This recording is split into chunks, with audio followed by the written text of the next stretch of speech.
everyone, welcome to the Battling Barrow and another D&D Mystara campaign waffle session. I apologise for the quality of my voice on this, how it's going to sound. I'm recording this on the hottest day of the year in the UK, probably the hottest day ever in the UK. And so I live on a main road, so my windows are open, so I've installed a noise cancelling bit of software that will cancel out the background noise, but it does affect the sound of my microphone, so it's probably a bit more distorted than normal. Apologies for that. I'm not being on camera for this introduction because, as I said, windows are open. I am shirtless and nobody needs to see that. Anyway, on with this week's story. This is going to be quite a short video, I feel, because to relay what happened, even though it was one of the longest sessions we had. Mainly because we had a third player joining us for this, and obviously there was a lot of introductions, a lot of talk and stuff that made the game go longer and make it fun, but obviously that I don't need to relay too much for the purpose of this story. The person who joined us is a long-time contributor to the channel, right back when it first started. My friend Liam, you'd see him, we'd be playing Middle-earth SPG together. So he joined us. He may not be able to join us every game, so I will have to, as a DM, think on my feet and think, what am I going to do if he can't make it for that game and we're in a dungeon or in the wild somewhere. So that could be quite fun. So anyway, we're back in the Juggling Ogre Tavern after dealing with the Iron Ring and Were-Rats last week. Players have been there for about a week, Witchy Poo and Ranger, and they've been waiting to meet up with Stephen, who has been off doing some research. This particular evening, the Juggling Ogre seems rather subdued, like people are wary of something. They look around and they do notice a rather large orcish looking or barbarian warrior sitting quite near them on the table.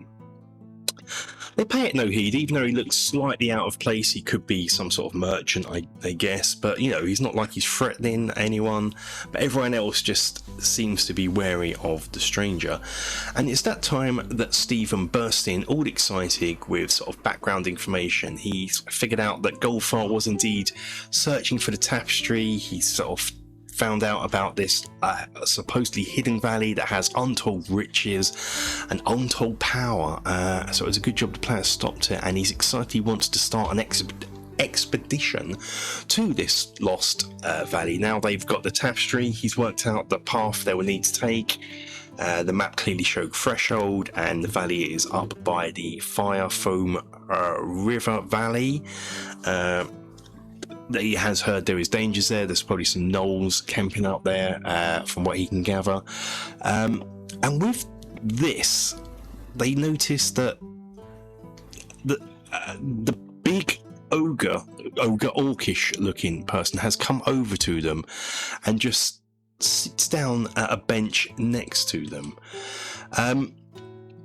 Ranger noticed something unusual, where he was expecting this big guy as he sat down for the bench to creak and, you know, to bow a little maybe. It doesn't do that at all. It's almost like something's not quite right there. It's like a smaller person has sat down. He introduces himself as Gromesh, and he sort of seems quite nice. He buys them a round of drinks, sits down and says he can't he couldn't help but overhear this about an adventure going on. He's looking for a job to take on. He'll accept any treasures that he finds. He is and whatnot. He says he's been watching the party for a while, and he has had dealings with the Iron Ring himself and needs to get out of town anyway, and the players seem to have stirred up a hornet's nest. So with this, they do actually agree. This is, of course, our third player. It was a bit longer than this. There was introductions, a bit of unease to begin with, because the players don't know that he's a player, as it were. Their characters don't know it's a friendly player, so there was a bit of role play going on here, which is good to see. It made my life as a DM easier. I could sit back and let the free role play it out. It was quite nice to see. There was perception rolls, and there was rules that involved, you know, and things, persuasion checks and what have you, and it all worked out rather nice. They agreed to leave first thing the next day. Stephen and Witchy Poo go off to acquire some horses. They buy some riding ponies for themselves. Stephen just decides to ride the mule, their mule, so they'd have a backpack, and they decide to buy a warhorse for the big guy, the new big guy. And with that, they go to bed. The next day they head off, and Ranger still can't shake off the feeling that something's wrong, particularly when the big guy, Gromesh, goes to get on one of the normal smaller riding horses rather than the big war horse that was bought for him and his size. He does get on it in the end, but there's just a feeling that something's not as it seems with him. They're travelling up the valley along following the river. They pass many ruins and various things like that, and they come across a set of ruins either side of the river. Ranger climbs up one of the ruins to see up ahead further, and he can see there is a large patch of mist up ahead. And it's during this time that as he climbs down that Gromesh reveals something to Ranger. Stephen's off feeding the horses at this stage, and Witchy Poo's by the river, even though she does actually, due to sneakily looking, having her own suspicions, catch sight of this. Gromesh is playing with his ring, and he's been playing with this ring since during last night's conversation. He kept on asking the time, making sure that too much time hasn't gone. Well, what this ring is in fact, it's a ring of disguise that Gromesh has, and it only lasts for 8 hours before there is penalties applied. He removes this ring and instantly transforms into a elf, a Valari elf, in fact, of the elves that we met a few sessions back. Effectively, you could, if you want to see this in normal terms, I don't know, look at it as a high elf, I guess, compared to Witchy Poo's wood elf. Comparable. Witchy Poo notices this and comes over and has a conversation with them. They speak in sort of an elvish, a similar elvish together, and with this we get the full backstories. We learn that he is has had dealings with the Iron Ring and all the criminal elements and has played them against each other. Ranger sort of announces that he's had criminal dealings, that's why he is on the run. And Witchy Poo obviously announces that she has found she stole a book that she deemed that was too evil to be in the hands of any human, and went on the run too. So they're all quite similar backgrounds, where they all a ragtag band of people who are on the wrong side of the law but not necessarily bad people, and they've all met up. With mention of the book, this pips Gromesh's interest, who actually announces his name is Amraphel. And he asks to look at it, and he sees that it is actually written in, because Witchy Poo couldn't read the language, sort of tell it's some sort of elvish, but not the one she speaks. And he announces it's some sort of old ancient form of Valerian. And he reads a few passages, and there looks through if there's anything interesting. And there is indeed a passage about the Hatarkan Lost Valley that they're going to, but it's not very encouraging. It mentions some sort of watcher in the deep sort of creature, a big tentacled monstrosity, which doesn't bode well for them.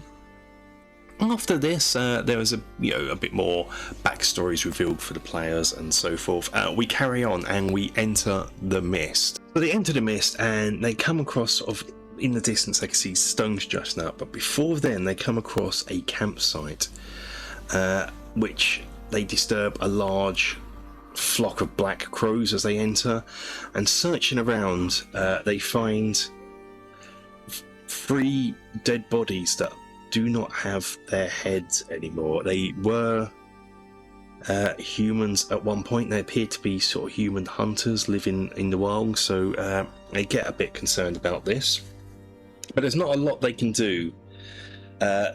Ranger looks around and notices there are sets of human footprints as expected, and gnoll footprints and patches of blood that lead northwards, which is unfortunately the way they are going. They press on. The mist gets thicker, the standing stones get thicker, and it's not long before the mist is actually wetting their clothes, it's so thick and heavy. Up ahead, through the mist, they see tall, thin creatures, like the body's really pole thin with a head on top. As they get nearer, they notice these three creatures, these three 6-foot creatures, aren't in fact creatures. They are the missing heads of the human hunters put onto poles. It's a bit grim.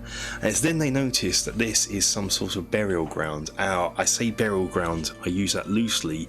It's a gnoll burial ground, but the gnolls don't bury their dead. They just drag them to this sacred stone circle place and just leave their bodies to rot in the open air. Which is a perfect place for what happens next. They are suddenly attacked by a pack of ghouls, and I say perfect because we all know ghouls like to feast on the dead. This is easy pickings for them. So with this, there is a combat of ghouls. It's because I've got more players, I upped the difficulty of it, added more ghouls than what was suggested. But it still wasn't that much of a challenge for people. There was it caught them off guard, but it wasn't that much of a challenge.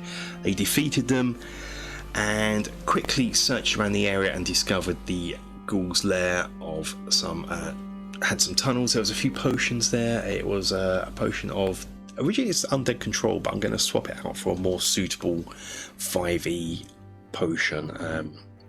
But that is actually where we left it for this session. As I said, the video, it wouldn't take long to relay, but it was so much fun having an extra player and having the players bounce off each other. And it also allowed me to bring out the players' backstories into the game. I say, and this is where you don't want too much. As a player, don't give your DM too much backstory.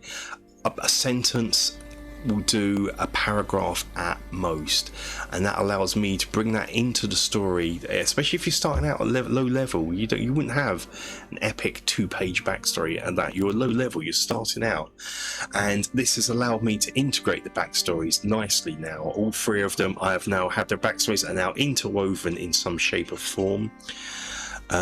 More on this will come later on, due to, especially when it comes to Amraphel and Ranger, who we have his name now as well. It is Walker Riverleaf. Let me just check that out. I've got it written down in my notes. Riverfire. So he's named Walker Riverfire. So that might come into play a bit later on. But that's it for this recap. Sorry about the quality of the mic again in this one. It's just because I did have to put that sound cancelling app in front of the mic because it's so blooming hot. Hopefully we'll see what happens next week. Hopefully we'll get further up into the valley, and soon we'll be entering the lost valley of Hataka itself. But until then, guys, stay safe, take care.